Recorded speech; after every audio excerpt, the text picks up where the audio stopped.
వైద్య కోర్సుల్లో ప్రవేశాలకు నిర్వహించిన జాతీయ అర్హత ప్రవేశ పరీక్ష నీట్ ఫలితాలు ఎట్టకేలకు విడుదలయ్యాయి. పంజాబ్ విద్యార్థి నవదీప్ సింగ్ మొదటి ర్యాంకు సాధించాడు. మొదటి 10 ర్యాంకులలో 3 పంజాబ్ విద్యార్థులు ఉండగా తెలుగు విద్యార్థులు మంగని దీపికకు 24, సాధినేని నిఖిల్ చౌదరికి 57వ ర్యాంకు వచ్చింది.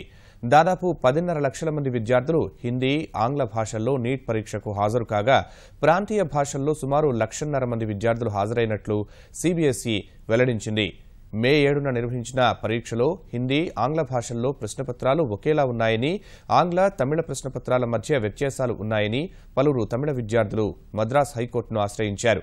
దీనిపై విచారణ చేపట్టిన మద్రాస్ హైకోర్టు ఫలితాలను విడుదల చేయరాదంటూ తీర్పునిచ్చింది. దీన్ని సవాల్ చేస్తూ సీబీఎస్ఈ సుప్రీంకోర్టులో పిటిషన్ వేయగా ఇటీవల విచారించిన న్యాయస్థానం మద్రాస్ హైకోర్టు తీర్పుపై స్టే విధించింది.